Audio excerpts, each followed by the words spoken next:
Alhamdulillahirabbil alamin wal aqibatu lil muttaqin wala udwana illa 'alal zalimin. Asyhadu an la ilaha illallah wahdahu la syarikalah wa asyhadu anna Muhammadan abduhu wa rasuluh wa la nabiyya ba'dah. Allahumma fashalli wa sallim ala hadan nabiyil karim wa ala alihi wa ashabihi ajma'in. Amma ba'du. Allahumma subhanaka la ilma lana illa ma 'allamtana wa 'allimna ma yanfa'una wa zidna ilman. Rabbana atina fid dunya hasanah wa fil akhirati hasanah wa qina adzabannar. Bapak Ibu sekalian, dimuliakan Allah Subhanahu wa taala. Kajian kita hari ini adalah Tazkiyatun Nufus yang kita ambil dari kitab Minhajul Abidin karya Imam Ghazali.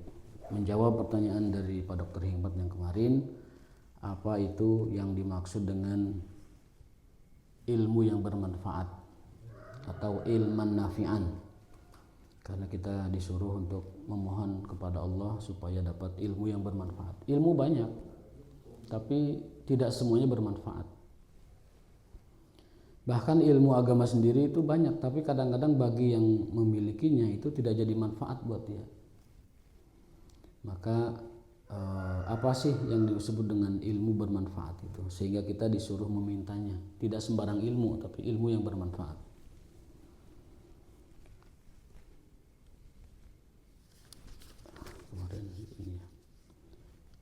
Falaqad ruwiya anna Allah ta'ala auha ila Daud alaihi salam faqala.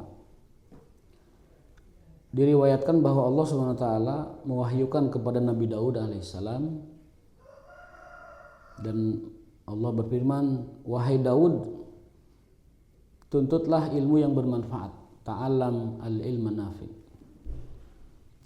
Lalu Daud bertanya kembali, faqala ilahi wa mal ilmu nafi. Wahai Tuhanku, apakah itu yang disebut dengan ilmu nafi'an? Ilmu nafi itu apa? Jadi Allah nyuruh Nabi Daud untuk belajar ilmu yang bermanfaat. Nabi Daud bertanya, ilmu yang bermanfaat itu kayak apa? Lalu Allah menjawab kembali, faqala an ta'rif jalali wa azamati wa kibriyai wa kamali qudrati ala kulli syai'. Yang pertama adalah ma'rifatullah. Ilmu yang bermanfaat adalah ilmu tentang ma'rifatullah. Dan ilmu ma'rifatullah a'la ulum. Ilmu tentang ma'rifatullah adalah ilmu yang paling tinggi. Ilmu mengenal Allah adalah ilmu yang paling tinggi. Tidak ada ilmu melebihi ilmu itu. Ilmu tentang keagungan Allah, kebesaran Allah, ya. Kemudian kesombongan Allah, kekuasaan Allah, bahwa Dia menguasai segala sesuatu. Itu yang pertama. Jadi ilmu yang bermanfaat yang pertama adalah ilmu ma'rifatullah. Ilmu tentang Allah. Ilmu tentang bagaimana kita mengenal Allah SWT. Yang kedua, fa inna hadzal ladzi yuqarribuka ilayya. Ilmu yang mendekatkan diri, taqarrub kepada Allah. Jadi yang pertama ilmu nafi itu, ilmu bermanfaat itu ilmu tentang ma'rifatullah. Yang kedua, segala ilmu yang dapat mendekatkan diri kepada Allah. Itu ilmu bermanfaat. Jadi kita belajar apapun selama itu mendekatkan diri kepada Allah, maka itu adalah ilmu yang bermanfaat. Ada orang yang meneliti di bidang kedokteran, di bidang teknologi, lalu dengan itu dia tambah dekat kepada Allah, itu adalah ilmu yang bermanfaat. Ada orang belajar disiplin ilmu yang lain, lalu itu mendekatkan dirinya kepada Allah, maka itu adalah ilmu yang bermanfaat.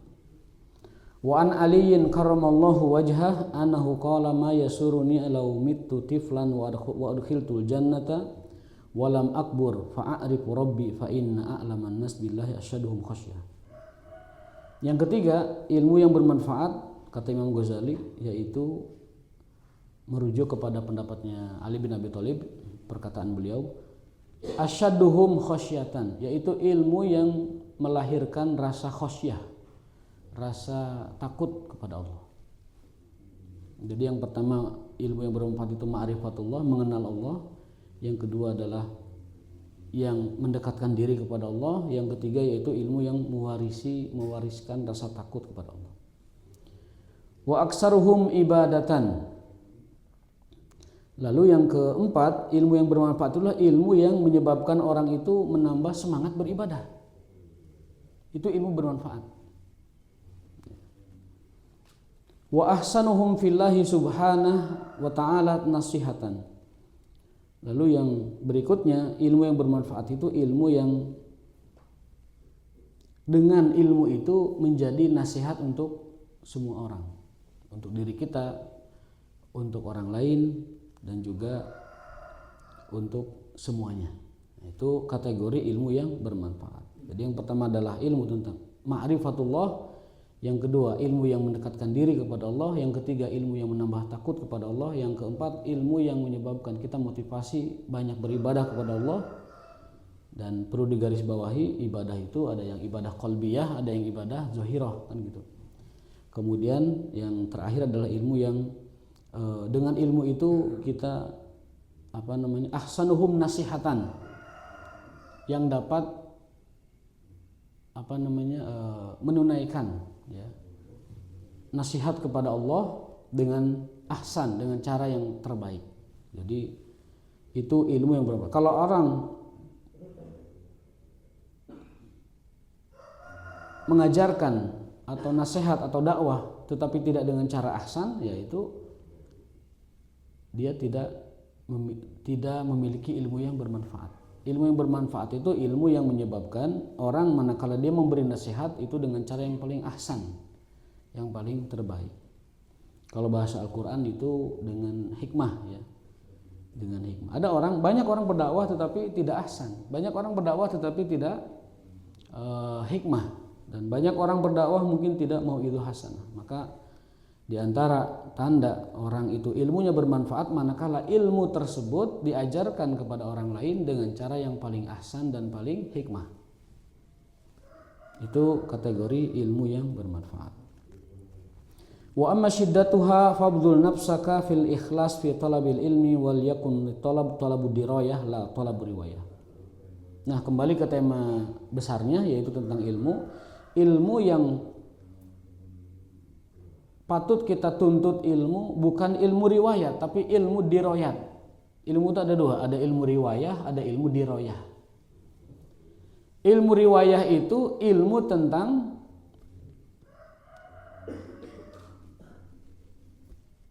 periwayatan ilmu itu sendiri. Jadi bukan inti ilmunya tetapi periwayatannya. Nah, itu tidak wajib kita ketahui, hanya beberapa orang mungkin yang punya kecakapan yang bisa menguasai ilmu riwayat. Yang paling ditekankan untuk kita adalah ilmu diroyat, ilmu tentang inti dari ilmu itu sendiri. Seperti bahasa Arab itu banyak, ada ilmu logohnya, ada ilmu bahasanya gitu. Kalau ilmu logohnya itu nahwu sorobnya, kemudian tarikhnya, kemudian ilmu tentang pengetahuan bahasa itu. Nah, ada ilmu bahasa dan ada bahasa. Kalau bahasa yaitu reading, writing, kemudian speaking dan juga listening, mendengar, bercakap, kemudian membaca dan juga membaca ya. Itu bahasa, tapi ada ilmu bahasa, ilmu yang melengkapi ilmu itu. Sejarah bahasa, tata grammar bahasa, kemudian lain-lain sebagainya. Nah, di dalam ilmu agama kita dituntut untuk belajar ilmu agama. Kita dituntut belajar agama. Yang wajib itu belajar agama. Adapun ilmu agama, ilmu yang berkenaan dengan kelengkapannya itu kifayah. Jadi ada agama, ada ilmu agama. Kalau agama itu ya sholat, zakat, saum dan lain sebagainya. Kalau ilmu agama, ilmu yang berkenaan dengan hal-hal yang terkait dengan agama itu. Nah, ini agak detail ya. Jadi ada agama, ada ilmu agama. Nah, kita kata Imam Ghazali dianjurkan atau dituntut untuk belajar ilmu diroyah. Ilmu tentang substansi dari agama itu. bukan ilmu riwayah, bukan ilmu tentang kelengkapan dari ilmu agama itu. Ya. Jadi sederhananya mah belajar inti aja lah, jangan belajar yang cabang-cabang. Ya. Kecuali orang tertentu yang memang punya kecakapan khusus. Ya. Wa'lam annal khatar azim faman talabal ilma liyasrifa bihi wujuhan nas ilaihi wa yujalisu bihil umara wa yubahi bihi nudhara wa yatasayyadu bihil hitam fatajaratuhu ba'irah. Nah, ada ilmu yang membawa kerugian. Ada ilmu yang membawa kerugian, yaitu ilmu yang tujuan mencarinya itu pertama liyasrif bihi wujuhan nas, supaya dapat perhatian manusia. Jadi orang menuntut ilmu itu beragam niatnya. Nah, yang paling merugi dari belajar itu adalah orang yang belajarnya tujuannya adalah untuk liyasrif wujuhan nas, untuk mencari perhatian manusia. Wa yujalis bihil umara. Yang kedua, belajar ilmunya itu untuk supaya sejajar dengan para pejabat umara ya, dan juga para ulama, biar bertengger gitu. Ini orang yang paling tercela dalam menuntut ilmu. Supaya jadi perhatian manusia, dan yang kedua supaya dekat dengan para pejabat umara.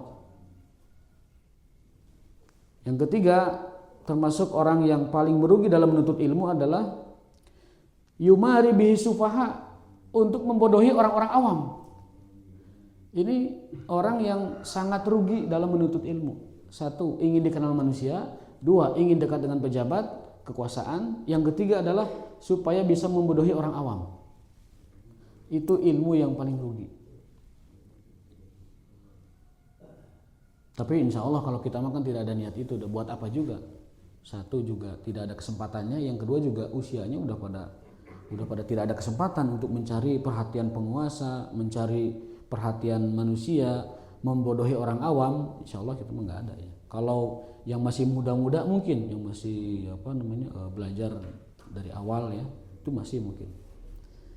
Adkhalahullahu nar. Maka kalau orang menuntut ilmu supaya bisa membodohi orang awam, bisa menyaingi para ulama yang lain, bisa tujuannya ya supaya manusia itu cenderung pada dia, lalu supaya dia bisa dekat dengan penguasa. Kata Imam Ghazali berdasarkan hadis Rasulullah SAW, orang yang seperti itu niatnya mencari ilmu, maka Allah akan memasukkannya ke dalam neraka.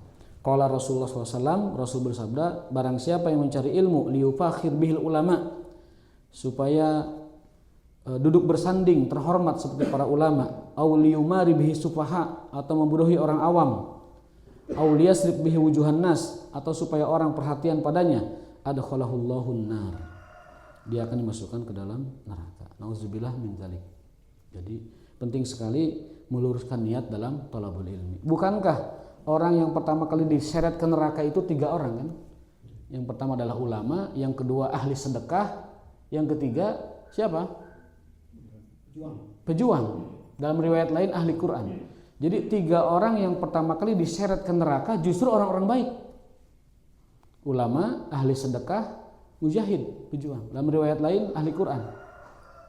Kenapa? Karena ada niat yang salah. Jadi jangan sepelekan niat yang salah. Niat yang salah itu berdosa. Niat yang salah itu berbahaya. Bukan sekedar pahala tidak dapat, tetapi diancam dengan neraka. Salah niat diancam neraka. Karena apa? Karena dia telah mencederai tauhidnya dalam berniat. Harusnya niat itu dengan tauhid, tapi dia niat selain tauhid, selain Allah. Maka Rasulullah bersabda bahwasanya awalu orang-orang mantuso'ar yang diseret finnari di neraka, Rasulullah SAW, pertama ulama. Kenapa? Ulama tersebut ilmunya itu bukan untuk menyampaikan kebenaran. Ilmunya itu untuk supaya dia punya prestis, supaya dia punya kedudukan. Betapa banyak ulama seperti ini. Ulama yang dengan keulamanya itu ingin kedudukan. Yang kedua, yang pertama kali diseret ke dalam neraka ahli sedekah justru. Kenapa ahli sedekah? Karena dia ketika bersedekah tujuannya adalah supaya dikenal dermawan. Maka dalam hadis itu terjadi dialog kan. Dia dialog. Orang itu protes kepada Tuhan, kepada Allah. Ya Allah, kenapa kau seret aku ke neraka? Dulu aku seorang alim dan aku mengajarkan manusia dengan ikhlas. Kata Allah, Pak Kazabta, dusta kamu. Ini ada hadisnya dalam Sahih Bukhari. Kamu dusta. Kamu itu belajar untuk nyari kedudukan, nyari nama baik, nyari kehormatan, supaya dipandang manusia. Maka saatnya sekarang aku masuk ke neraka. Yang kedua, ahli sedekah. Dia juga protes, ya Allah, dulu saya ahli sedekah, kenapa aku diseret ke neraka? Kata Allah, kazabta, kamu dulu ingin mencari nama supaya dikenal dermawan. Wa qad qila, dan kau telah mendapatkannya. Gelar-gelar itu telah kau dapatkan itu. Maka sekarang saatnya kamu diseret ke neraka. Yang ketiga siapa? Mujahid. Orang yang mati gugur di medan perang. Itu kan ibadah yang paling berat. Tetapi hanya dengan salah niat dia diseret ke neraka. Karena bagi Allah berat orang yang beribadah, orang yang beramal bukan untuk dia. Berat bagi Allah itu. Bagi kita mungkin sepele.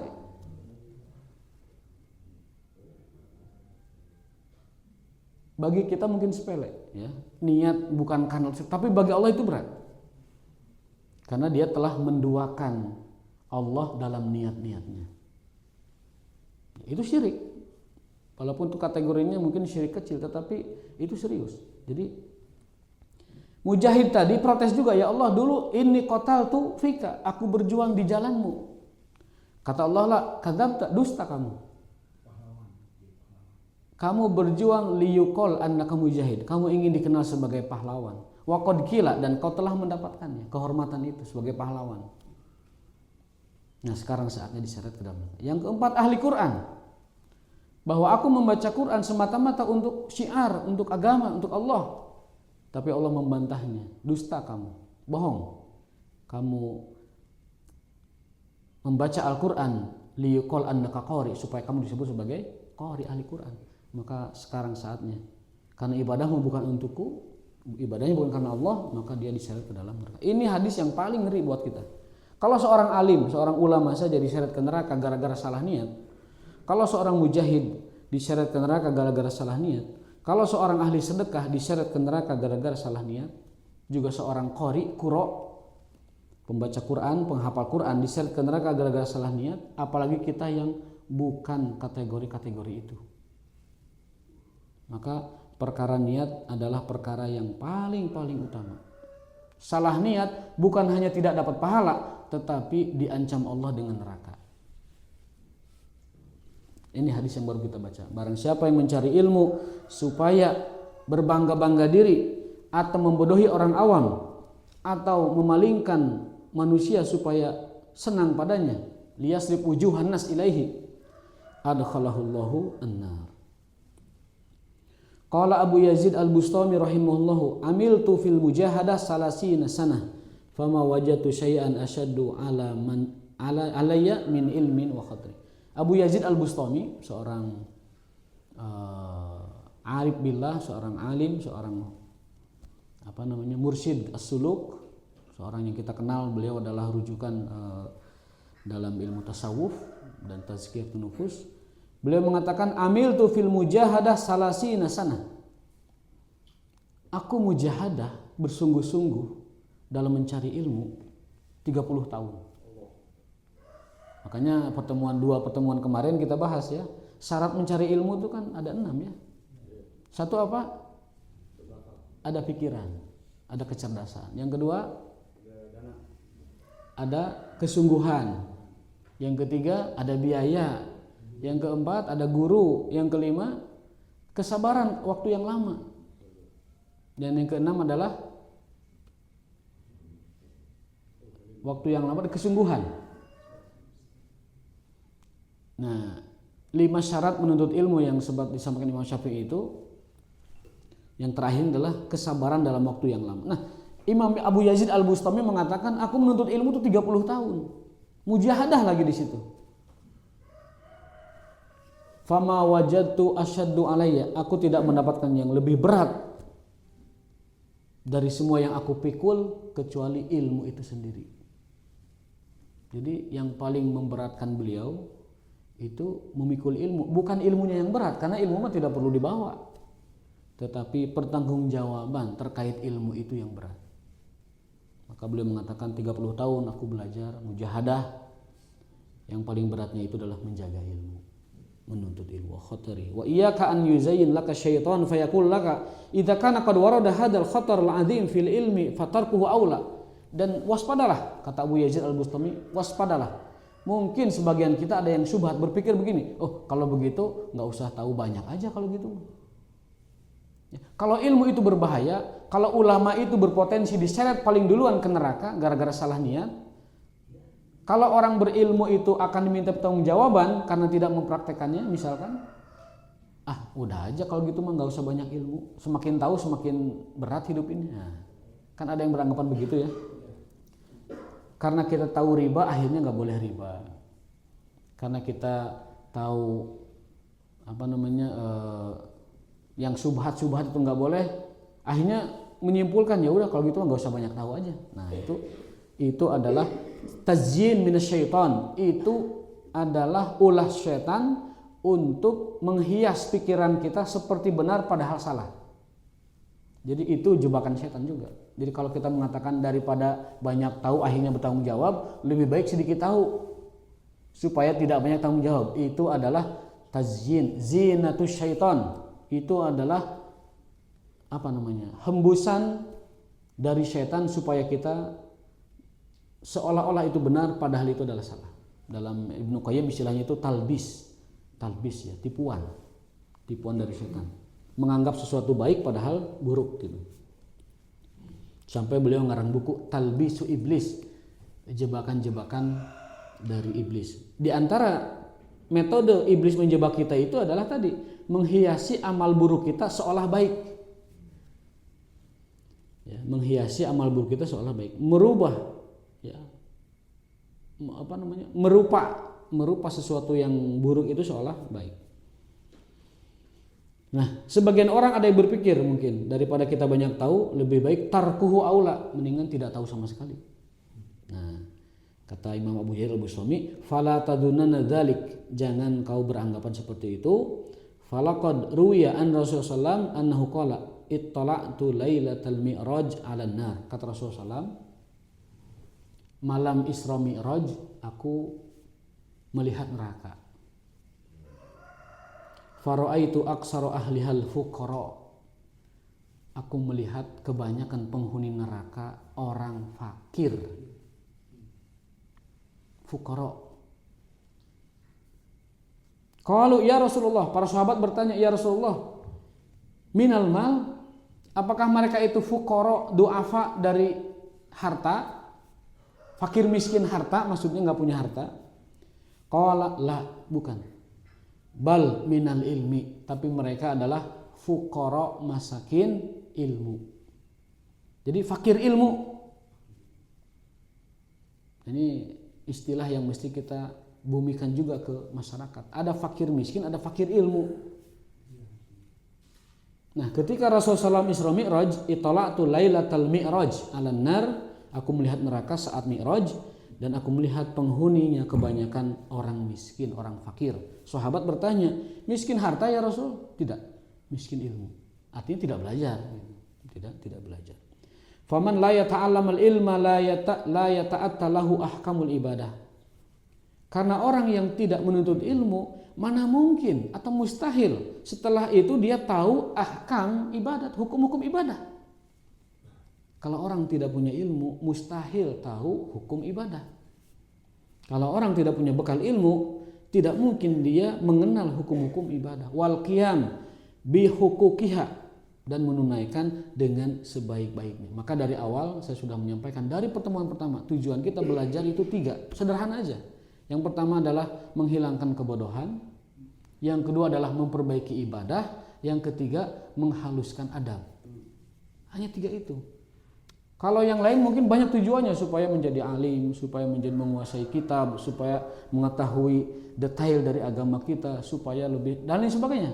Enggak, kita membatasi cukup 3 saja, tidak usah banyak-banyak. Yang pertama adalah raf'ul jahli, menghilangkan kebodohan dalam diri kita sama-sama.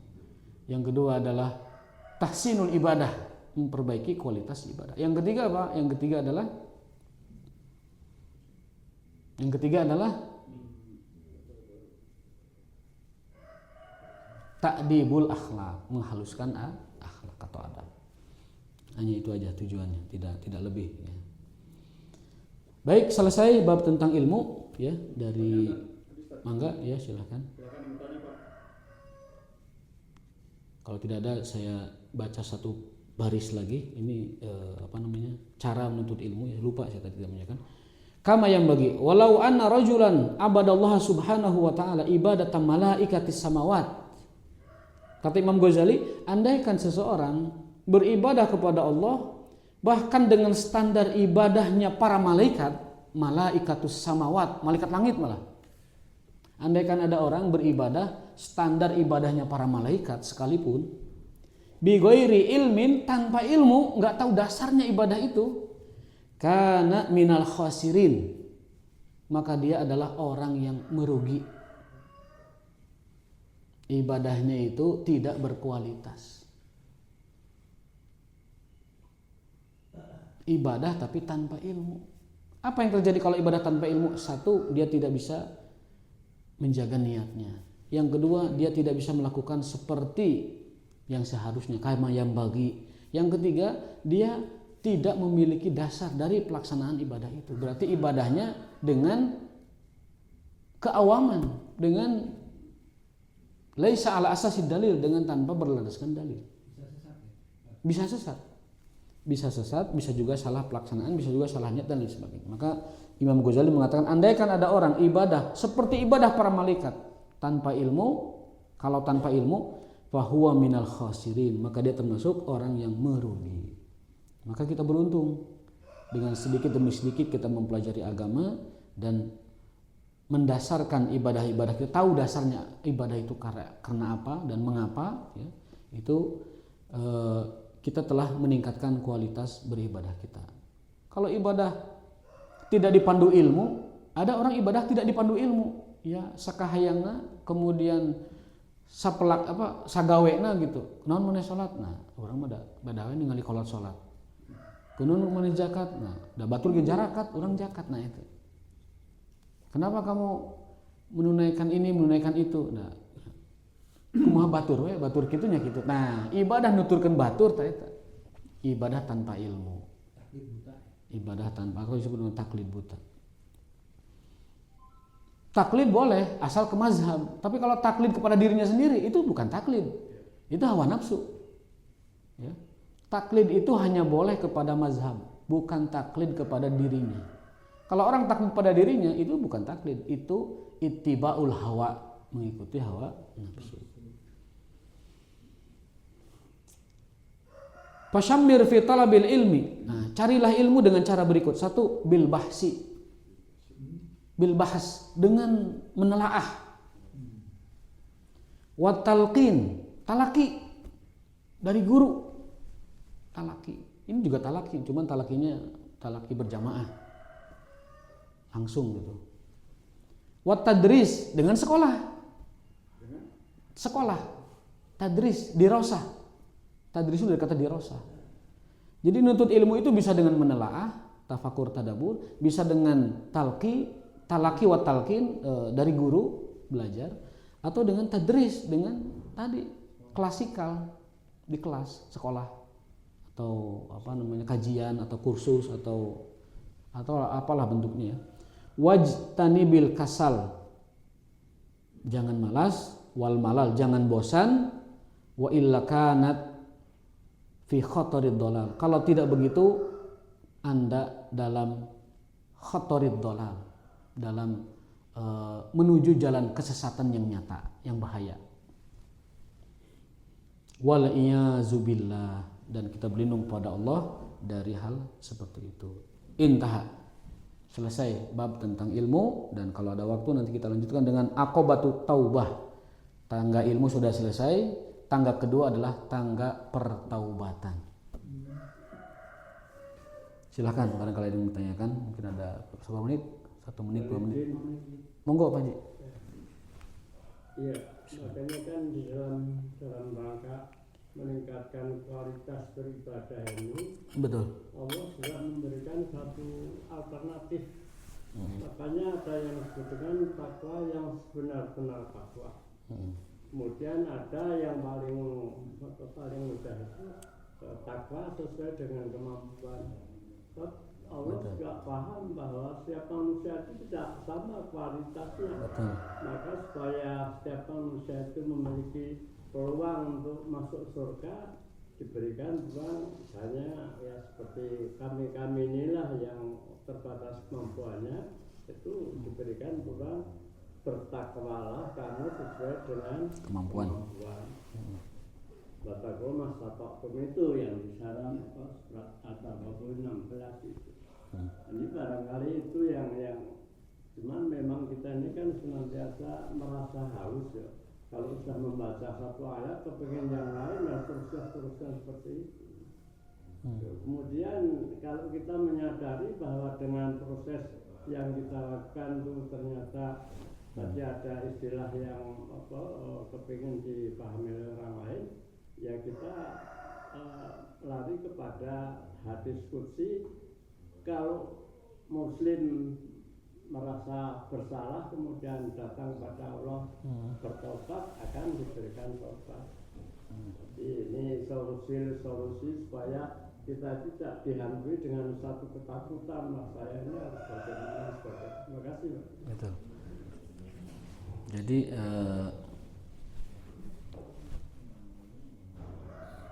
dalam bertakwa memang harus sesuai kemampuan. Fattaqullaha mastata'tum. Bertakwalah kalian kepada Allah sesuai kemampuan. Tadi ayatnya dibaca pas subuh ya. Di rakaat kedua tadi ya.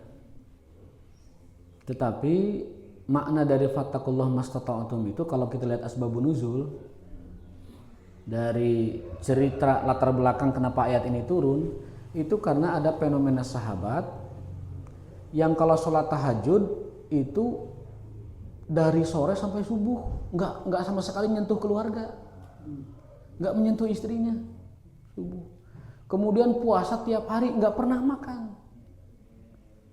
Terus kalau sedekah dibeakeun kabeh, dihabiskan semua. Nah, Rasul khawatir melihat fenomena seperti itu. Hari kita mah ibadahnya udah jarang. Jadi mastata'tumnya itu harus motivasinya menembus batas kemampuan terakhir kita gitu. Apa istilahnya, push the limit gitu. Sekuat kemampuan kita. Mastata'tum itu. Karena ayat itu adalah rem bagi sahabat yang terlalu berlebihan dalam ibadah. Bukan bagi orang-orang malas seperti kita, akhirnya tambah malas. Itu kalau lihat asbabun nuzul ayat tersebut ya. Kalau kita menggembor-gemborkan ayat itu dengan latar belakang semampuna, akhirnya jatuhnya tuh sakayangna jadinya. Sengaja gitu. Jadi ya kumaha parang kumaha payeng kumaha hayang we. Ya. Rek asar misalkan asar mah kayak isukan gak aya deui gitu. Atau mau sedekah, sedekah mah ada orang lain juga pada sedekah. Lagian saya juga ini butuh uang ini buat beli bensin atau apa gitu. Nah, jadi tetapi tidak mendorong gitu, tidak mendorong batas. Saya punya 10.000, tetap maksain sedekah walaupun cuma 1.000 gitu. Kan sedekah itu kan rasio kan. Jadi orang yang sedekah 1.000 dari 10.000 itu lebih afdol daripada orang yang sedekah 1 miliar dari 1 triliun kan gitu. Karena 1.000 dari 10.000 itu 10%. Tapi kalau 1 miliar dari 1 triliun itu 1/1000 gitu. Lebih afdol yang 1.000. Nah maka memahami fattakullah mastata'tum itu dalam rangka ngerem yang terlalu banyak ibadah. Bukan dalam rangka yang sedikit ibadahnya tambah sedikit. Itu memahaminya begitu. Yang kedua, kenapa tadi oleh Imam Ghazali disampaikan hadis-hadis yang tanda petik seolah menakut-nakuti kita gitu. Ulama masuk neraka, ahli sedekah masuk neraka, mujahid masuk neraka, ahli qiraah masuk neraka. Itu hadisnya Bukhari kan, hadis sahih kan. Kenapa Rasul mengingatkan itu? Karena saking pentingnya rukun ibadah yang paling pertama dalam segala rukun. Apa? Ikhlas dalam niat. Jadi hal paling pokok dalam ibadah kita itu luruskan niat. Saking seriusnya masalah niat, Rasul sampai menyampaikan, lihat contoh orang-orang yang salah niatnya digeburuskan ke neraka. Tapi kalau orang ikhlas niatnya walaupun ibadahnya kecil, cuma ngasih minum kambing, dulu anjing ya. Ada wanita tidak baik-baik melihat anjing kehausan. Dalam riwayat ini bukan wanita, laki-laki sebenarnya. Melihat anjing kehausan, dia ambil terompah isi air diminumkan oleh dia sendiri. Apa hadis itu bilang? Syakarallahu lahu. Allah sampai berterima kasih sama orang itu. Wa adkhalahul jannah, dan masukkan ke dalam surga. Jadi ibadah itu kalau ikhlas, meskipun cuman seujung kuku diterima Allah, bisa jadi itu yang membawa kita ke surga. Hanya sekedar subhanallah, tapi ikhlas bisa jadi satu kalimat yang sederhana itu memasukkan kita dalam surga. Bisa jadi 100 perak yang kita kencelengkan ke kotak amal, tapi ikhlas lillahi ta'ala, bisa jadi 100 perak itu yang membeli surga kita. Jadi kenapa Rasul sampai mengancam 4 orang ini adalah orang-orang yang pertama-tama akan diseret ke neraka? Saking pentingnya kita menjaga dan meluruskan niat. Ibadah dengan niat, gedean niatnya. Ibadah dengan niat, gedean niatnya. Niatul mukmin a'dham min amalihi, ya. Ibadah seorang mukmin yang lebih besar itu niatnya. Niat ibadah lebih besar daripada ibadah itu sendiri. Nah, itu. Dan itu maksudnya amalul qalbi, itu masuk perbuatan hati. Niat itu perbuatan hati. Ya. Itu jadi Pak Haji kenapa Rasul. Tetapi memang betul harus diseimbangkan penjelasannya dengan motivasi. Di dalam kitab ini memang Abu Yazid Al-Bustami dan Imam Ghazali menyampaikan peringatannya supaya kita berhati-hati.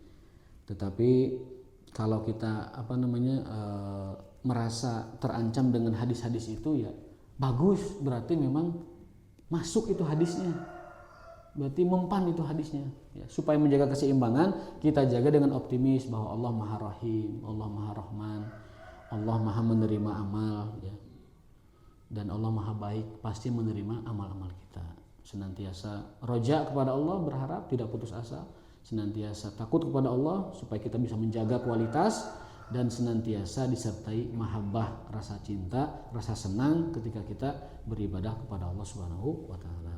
Aku qouli hadza, mohon maaf jika ada kekurangan. Hadawakum ajmain. Subhanakallahumma wa bihamdika asyhadu an la ilaha illa anta astaghfiruka wa atubu ilaik. Wassalamualaikum warahmatullahi wabarakatuh.